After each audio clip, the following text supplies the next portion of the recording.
Ya, Assalamualaikum warahmatullahi wabarakatuh. Sebelumnya perkenalkan, nama saya Fiskandra Pratama, NRP 21031211056. Sebelum saya memulai presentasi ini atau saya mulai menjelaskan tentang data mining, saya berterima kasih kepada Bapak Rengga Asmara Eskom UCE selaku dosen pengampu basis data Politeknik Elektronika Negeri Surabaya. Jadi di sini nanti saya akan menjelaskan tentang teori basis data mengenai data mining.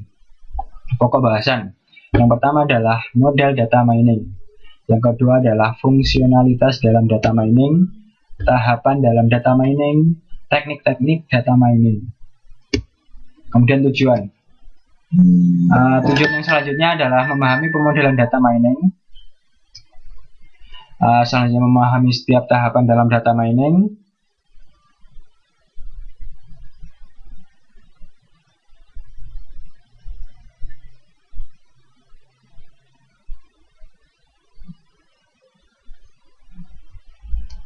Kemudian memahami fungsionalitas dalam data mining.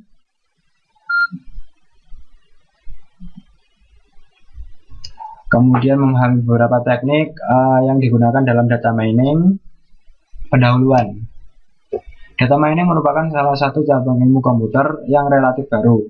Sampai sekarang masih diperdebatkan tempat data mining di bidang ilmu makna, dikarenakan data mining menyangkut database, kecerdasan buatan atau AI, statistik, dan sebagainya.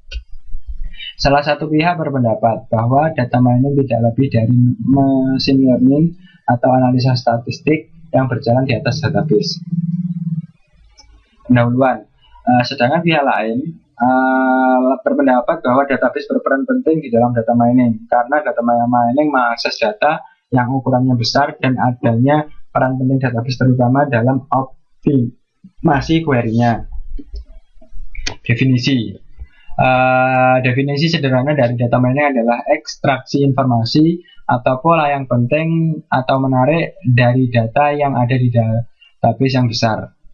Dalam jurnal ilmiah, data mining juga dikenal dengan nama Knowledge Discovery in Database atau KDD. Latar belakang. Kehadiran data mining dilatar belakangi dengan problema data exploitation yang dialami akhir-akhir ini, di mana banyak organisasi telah mengumpulkan data sekian tahun lamanya. Data pembelian, data penjualan, data nasabah, data transaksi, dan sebagainya. Hampir semua data tersebut dimasukkan dengan menggunakan aplikasi komputer yang digunakan untuk menangani transaksi sehari-hari yang kebanyakan merupakan OLTP atau Online Transaction Processing. Model data mining. Dalam perkembangan teknologi data mining, terdapat model yang digunakan untuk melakukan proses penggalian informasi terhadap data-data yang ada. Menurut IBM, model data mining dapat dibagi menjadi dua bagian, yaitu verification model dan discovery model. Yang pertama, saya akan menjelaskan tentang model verification. Model ini menggunakan perkiraan atau hipotesis dari pengguna dan melakukan tes terhadap perkiraan yang diambil sebelumnya dengan menggunakan data-data yang ada. Penekanan terhadap model ini adalah terletak pada user yang bertanggung jawab terhadap penyusunan perkiraan atau hipotesis dan permasalahan pada data untuk meniadakan atau menegaskan hasil perkiraan atau hipotesis tadi yang diambil. Discovery model. Model ini berbeda dengan verification model. Jadi ini mengenai metode yang satunya ya, model yang satunya yaitu adalah discovery model, di mana model ini adalah berbeda sekali dengan verification model, di mana pada model ini sistem secara langsung menemukan informasi-informasi penting yang tersembunyi dalam suatu data yang sangat besar. Data-data yang akan kemudian dipilah-pilah untuk menemukan suatu pola, tren yang ada, keadaan umum pada saat itu tanpa adanya campur tangan dan dari tuntunan dari pengguna.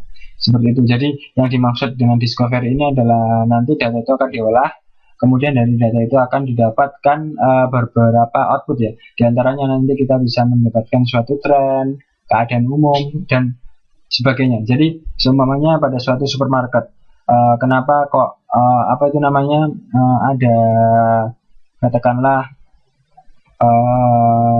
obat nyamuk yang colokan listrik.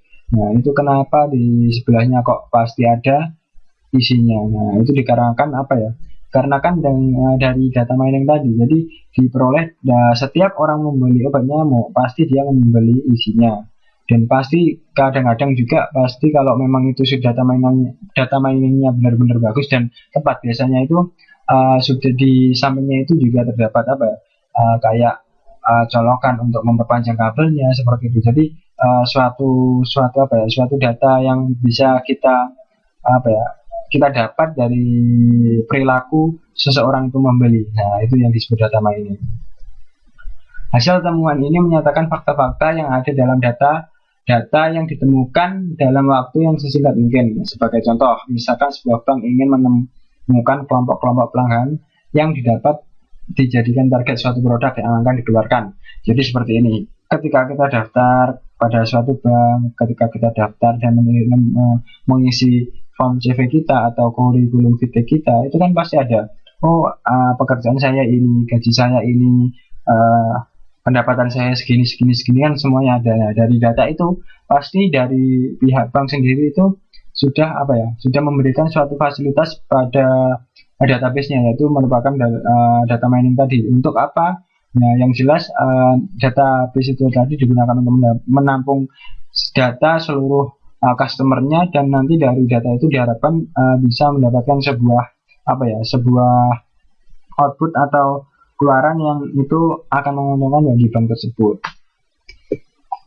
Kebutuhan dan tantangan dalam data mining. Penanganan berbagai tipe data. Efisiensi dari algoritma data mining, kegunaan, kepastian dan keakuratan hasil, ekspresi terhadap berbagai jenis hasil, memperoleh informasi dari sumber-sumber yang berbeda, proteksi dan keamanan data. Tahapan dalam data mining. Nah, bisa kita lihat kalau data mining itu berawal dari data ya. Jadi apapun itu kalau tidak ada datanya, ya sudah, tahapan ke atasnya itu pasti tidak bisa kita lakukan. Seperti itu. Jadi di sini itu digambarkan kalau setelah kita mendapatkan data itu sudah ada, baru akan diseleksi. Nah, dari seleksi itu tadi diharapkan bisa mendapatkan suatu target data. Oh, ini loh datanya, ini data yang saya perlukan. Seperti itu.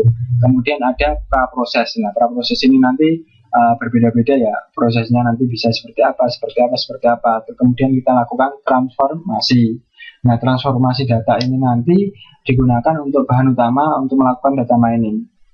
Seperti itu. Jadi nanti diharapkan dari setelah data itu terkumpul, terseleksi, kemudian ada transformasi, baru kita lakukan data mining. Nah, dari data mining ini bisa kita lakukan interpretasi dan evaluasi.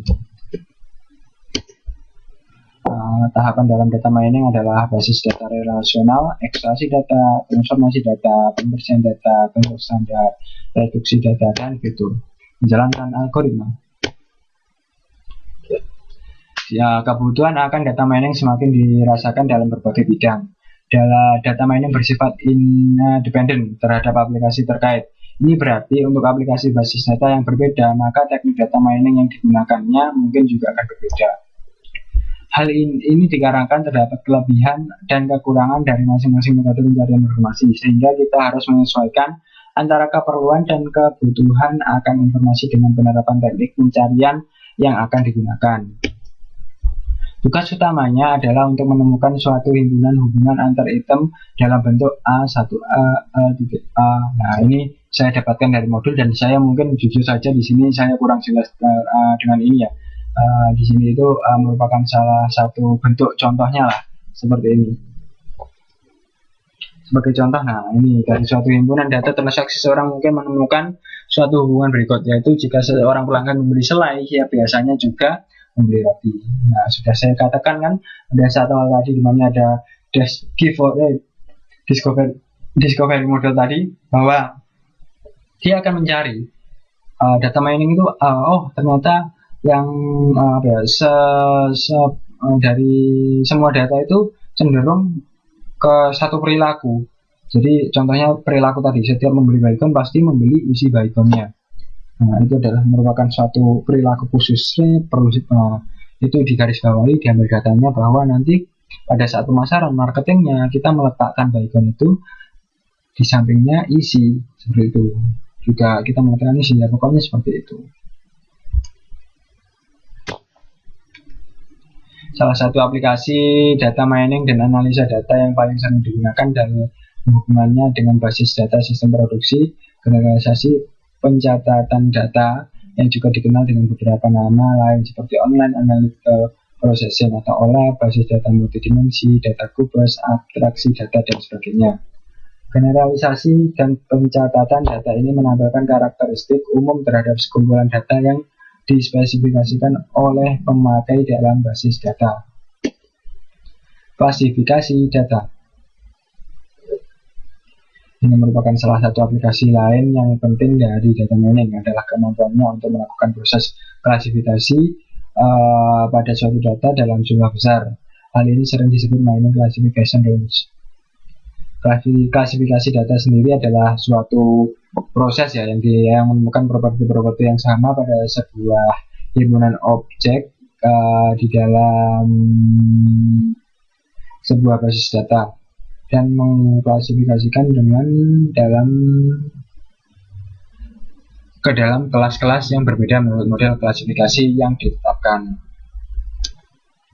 Analisa klaster. Pada dasarnya, clustering terhadap data adalah suatu proses untuk mengelompokkan sekumpulan data tanpa suatu atribut.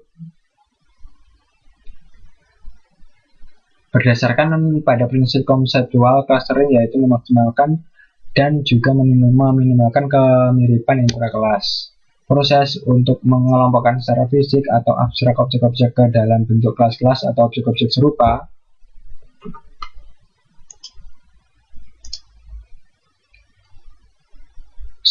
disebut dengan clustering atau unsupervised classification, seperti itu.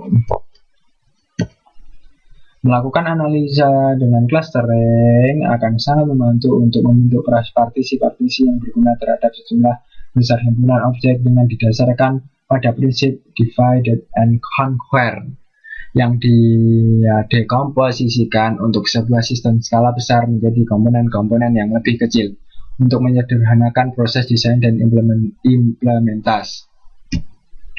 Pencarian pola atau sekuensial. Fungsi pola sekuensial menganalisa sekumpulan record pada suatu periode waktu. Misalnya, untuk menganalisa tren, suatu pola dapat ditampilkan dalam contoh sebagai berikut. Pelanggan biasanya membeli gula langsung melakukan transaksi membeli kopi. Nah, ini merupakan salah satu tren tadi yang sudah saya jelaskan pada saat awal. Nah, dari semua transaksi membeli juga ternyata hampir seluruhnya terdapat transaksi membeli kopi. Maka dari pola-pola yang ada dapat dijadikan masukan bahwa telah terjadi suatu kecenderungan atau tren dari pelanggan di mana setiap pelanggan melakukan transaksi membeli gula maka akan diikuti transaksi membeli kopi. Untuk pihak manajemen dapat menempatkan letak item kopi dekat dengan item gula sehingga memudahkan pelanggan untuk melakukan transaksi selanjutnya. Jadi ini merupakan manajemen teknik ya, bagaimana kita pemasaran, bagaimana sebuah produk itu bisa kita jual dengan baik, dengan bagus. Itu kan perlu juga perlu juga melakukan suatu teknik. Nah, teknik itu juga bisa kita ambil dari data mining. Klasifikasi skema yang berbeda dapat digunakan untuk mengkategorikan metode dan sistem data mining dengan didasarkan pada jenis basis data yang akan dipelajari dan teknik apa yang akan digunakan. Beberapa di antaranya adalah sebagai berikut. Jenis basis data yang akan dijadikan objek, jenis informasi yang hendak dicari, teknik yang hendak digunakan, teknik-teknik data mining, market basis analisis, fungsi association rules seringkali disebut dengan market basket analysis, yang digunakan untuk menemukan relasi atau korelasi di antara himpunan item-item. Market basis analysis adalah analisis dari kebiasaan membeli customer dengan mencari asosiasi dan korelasi antara item-item berbeda yang diletakkan customer dalam keranjang belanjanya. Fungsi ini paling banyak digunakan untuk menganalisa data dalam rangka keperluan strategi pemasaran, desain katalog, dan proses pembuatan keputusan bisnis. Algoritma a priori yang bertujuan untuk menemukan frekuen item set dijalankan pada sekumpulan data. Pada iterasi ke K akan ditemukan sebuah item set yang memiliki K item, disebut dengan K item set. Inti dari algoritma a priori. Jadi menggunakan frekuen, yaitu K-1, kemudian menggunakan scan database dan pencocokan pola untuk mengumpulkan hitungan untuk kandidat item set.